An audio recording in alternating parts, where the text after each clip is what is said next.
pour continuer sur ce sujet essentiel et extrêmement important qui est comment éviter, comment perfectionner son repentir sincère face à un péché récurrent, un péché qui revient, un péché qu'on n'arrive pas à arrêter. Nous avons parlé la semaine dernière de l'ombre du passé, le fait que le passé et l'histoire et le vécu de l'être humain est une cause importante de son avenir et de son présent. Et que si quelqu'un est prisonnier de son péché, ça a un rapport direct et intrinsèque avec son passé.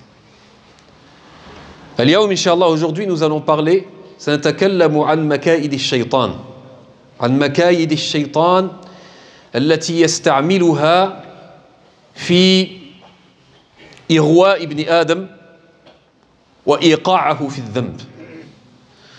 Nous allons parler de certaines ruses sataniques et diaboliques qu'utilise le diable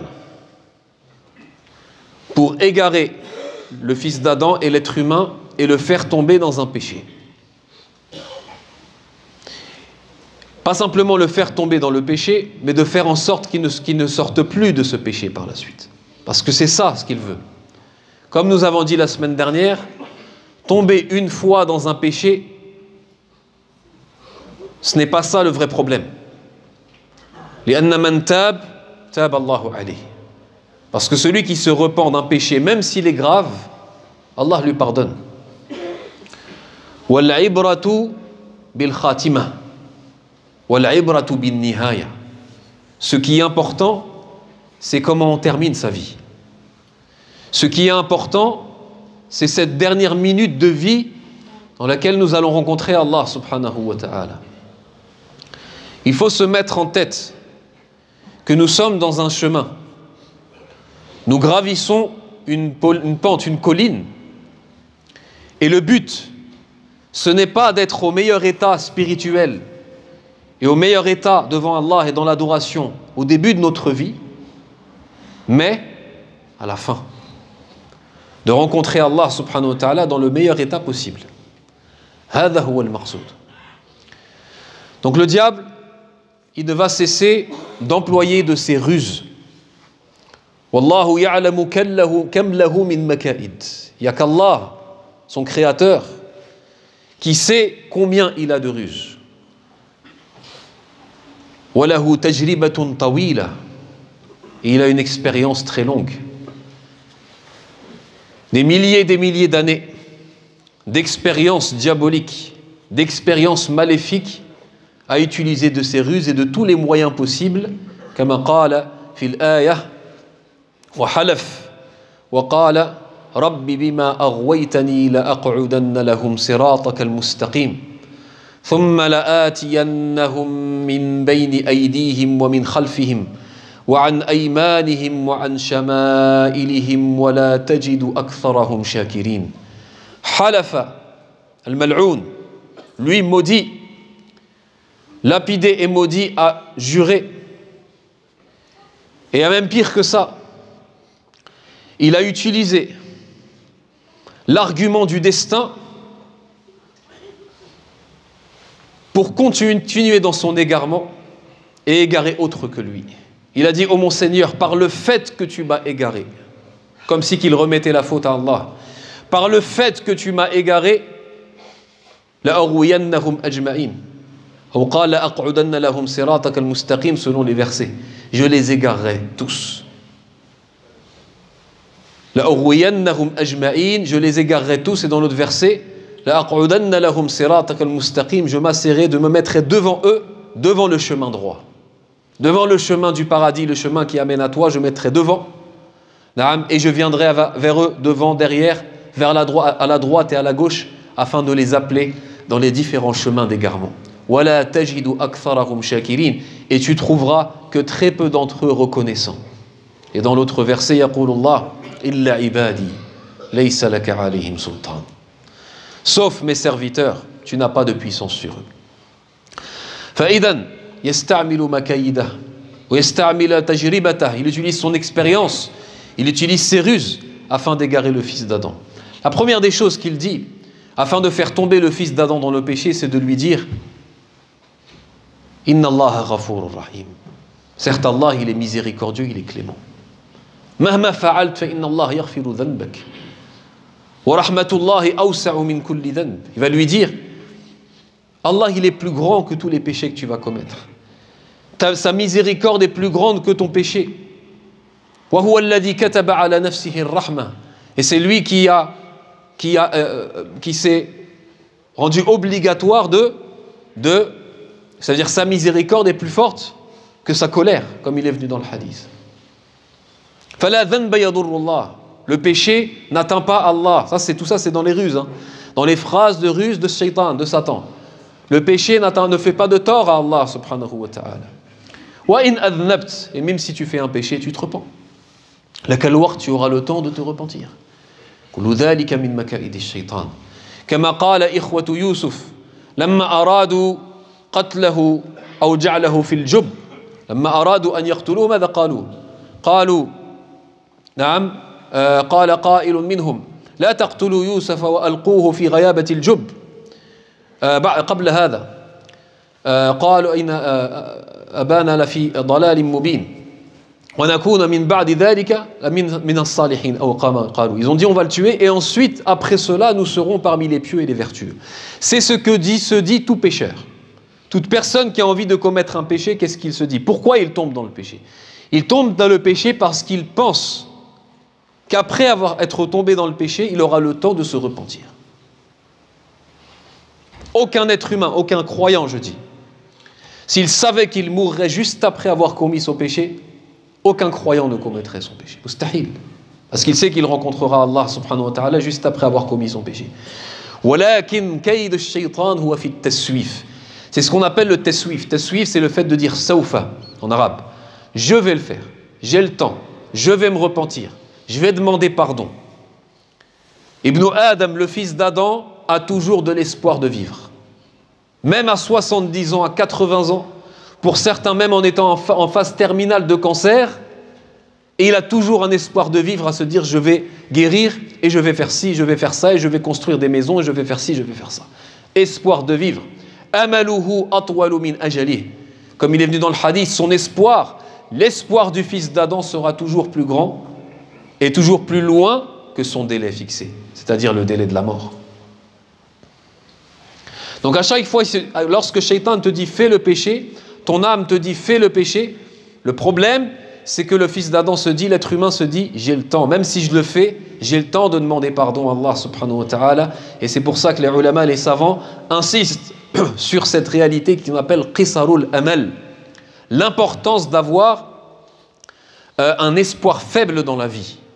Alors certains, les gens qui ne seraient pas croyants, ou même certains croyants pourraient dire oui mais ça c'est une vision macabre et lugubre de la vie, que de se dire j'ai un espoir faible dans la vie, je vais mourir peut-être demain ou après-demain. Hadihi al-haqiqa. Ça c'est la vérité.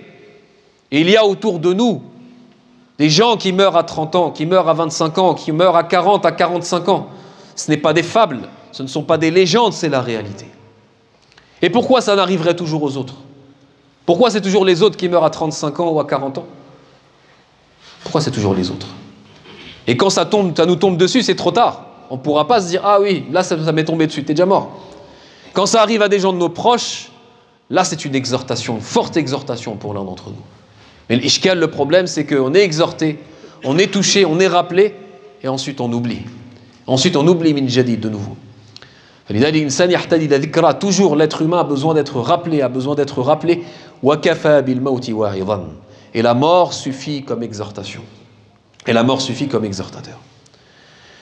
فهذا التسويف يقول له ستتوب. نعم يقول له رحمة الله أوسع من ذنبك وذنوبك هذه صغيرة. C'est vrai que certains péchés récurrents et maladifs et addictifs peuvent être des petits péchés.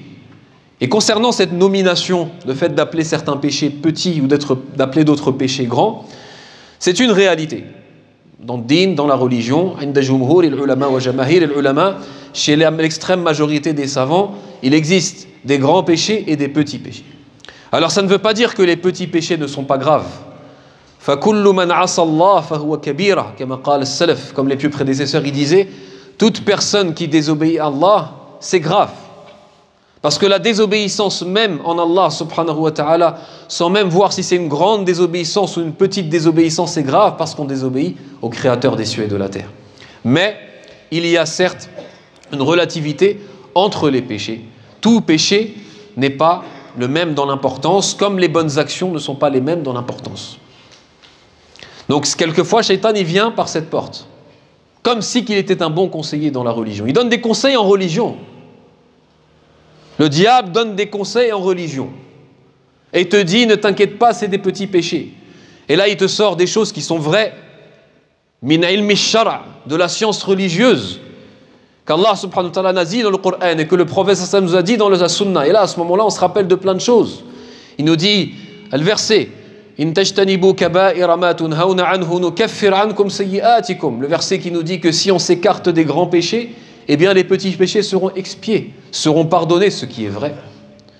Wa anna as-salawat wa siyamu ramadan ila ramadan wal umratu ila al umra wal jumu'a ila al jumu'a kaffaratun lima baynahun majtunibatil kaba'ir.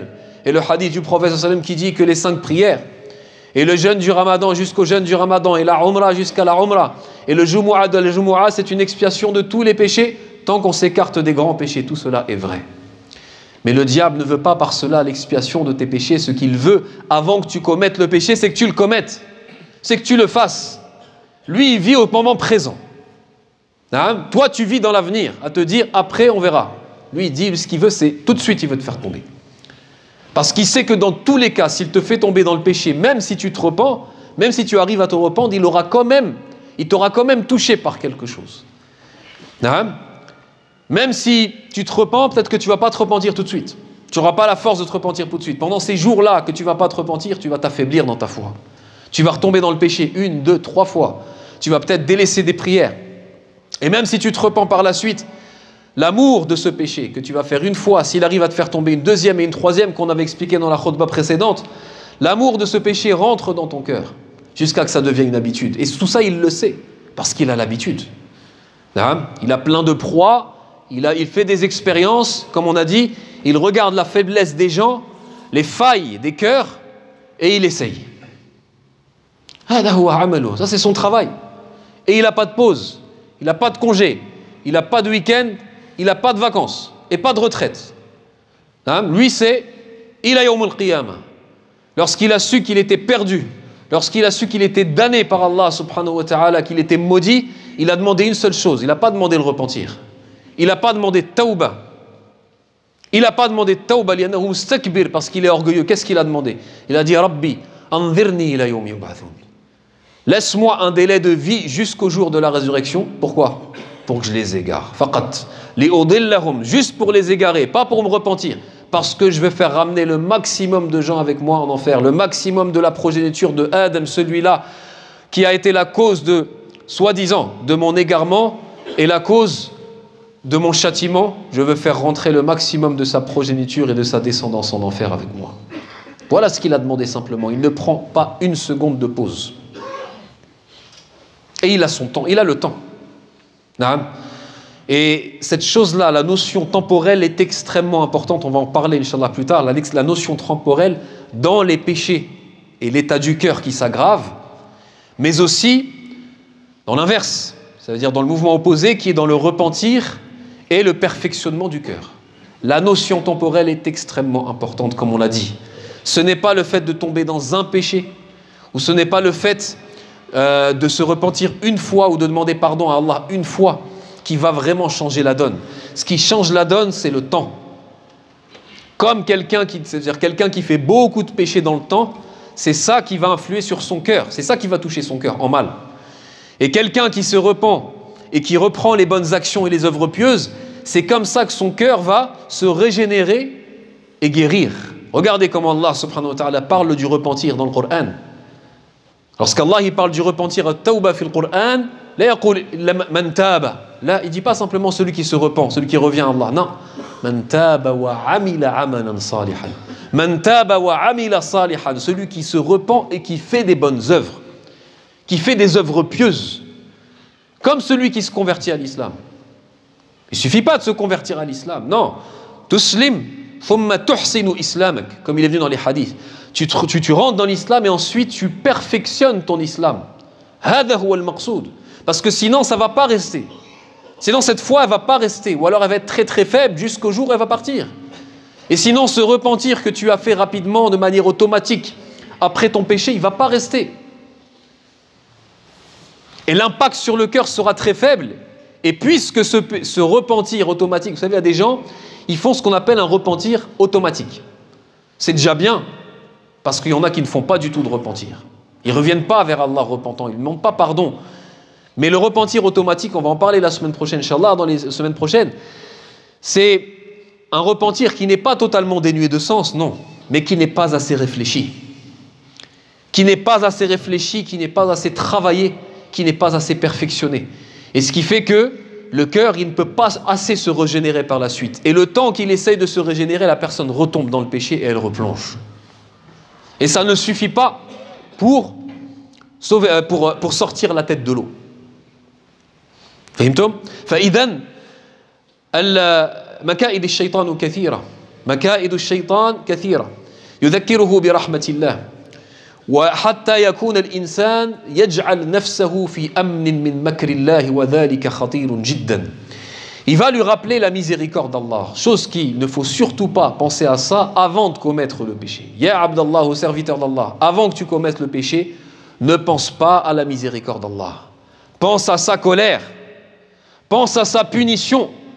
Les ulama, les savants, ils disent, dans notre adoration, dans notre dévotion à Allah subhanahu wa ta'ala, il faut se diriger vers Allah entre l'espoir et la crainte. Baina ar-raja'i wal khawf. Comme un oiseau qui vole, l'espoir et la crainte sont ses deux ailes.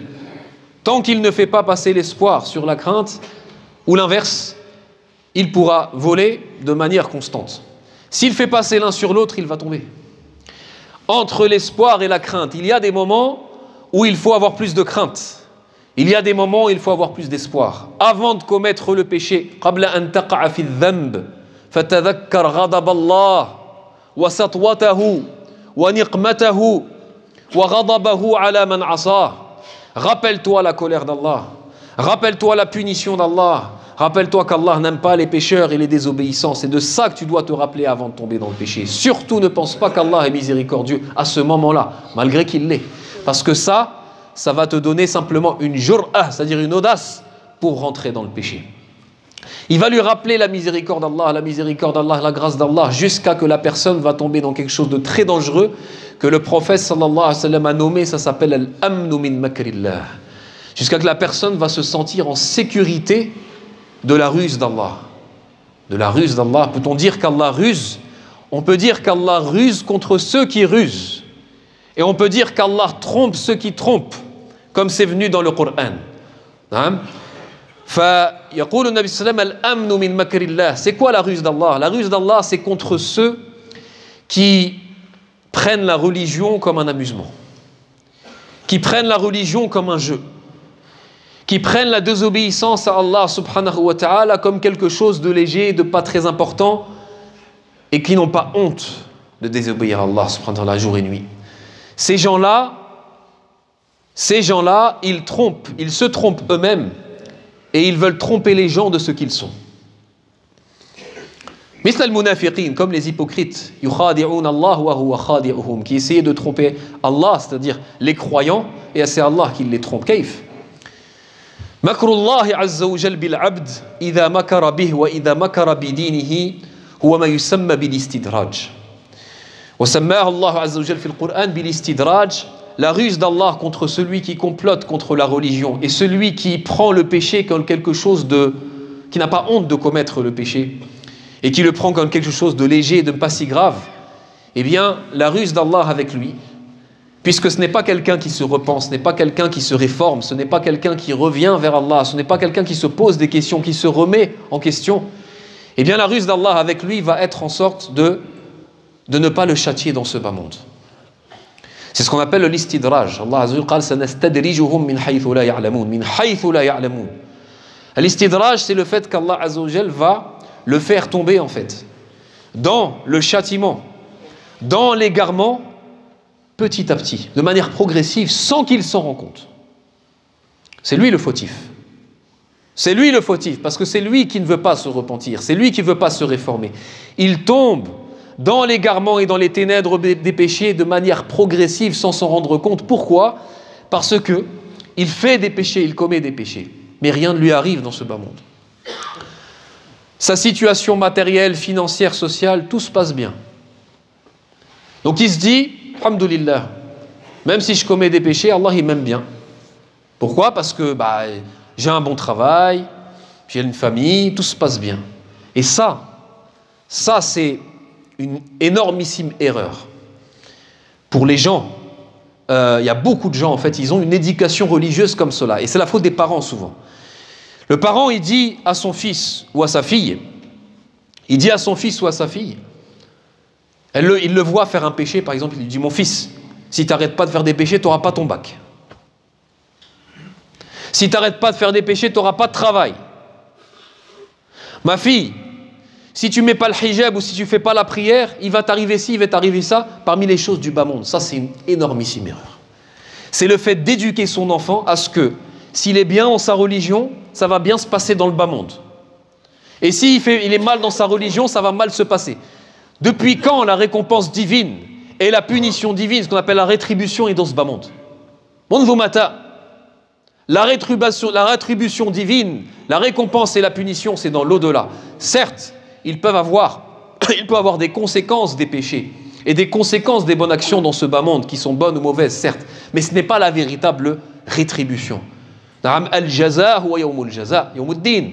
La récompense, la rétribution, c'est dans l'au-delà. Ce n'est pas dans ce bas monde. Donc il faut éduquer ses enfants et s'éduquer soi-même à se dire que ce n'est pas parce que tout se passe bien dans mon argent, dans mon travail et mon commerce et ma famille qu'Allah m'aime.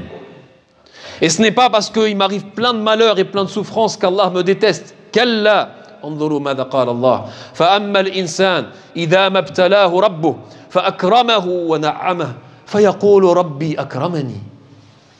L'être humain, qu'est-ce qu'il dit?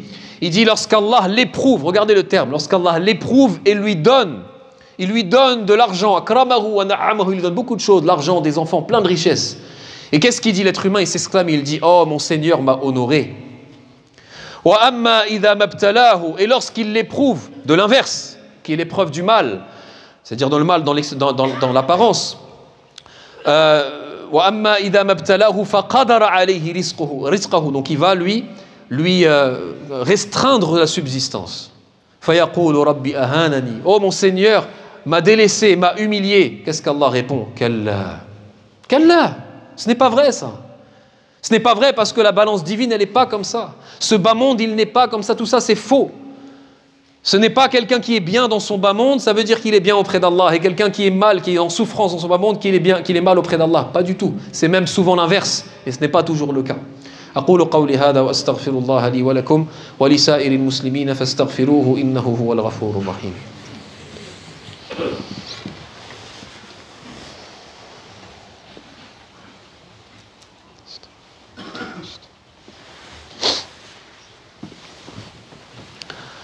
الحمد لله والصلاة والسلام على رسول الله وعلى آله وأصحابه ومن والاه واتبع هداه وسلم تسليما كثيرا أما بعد. نعم فيقع الإنسان في الذنوب وهو يحسب أنه يحسن صنعا. Il fait des péchés, il est mal dans sa religion, mais il est bien dans son bas monde et il pense que peut-être qu'Allah, en tout cas, il ne le châtie pas dans ce bas monde et peut-être même que les péchés sont pardonnés. Alors qu'auprès d'Allah, alors peut-être qu'auprès d'Allah, c'est quelqu'un à qui Allah Azza wa Jal est en colère, contre qui Allah Azza wa Jal est en colère. Qu'est-ce que cela va avoir comme conséquence? C'est il va multiplier les péchés, il va faire plus de péchés, il va s'embourber encore plus dans ses péchés jusqu'à qu'Allah subhanahu wa ta'ala va le prendre de son châtiment terrible de manière rapide et il ne saura même pas d'où ça vient.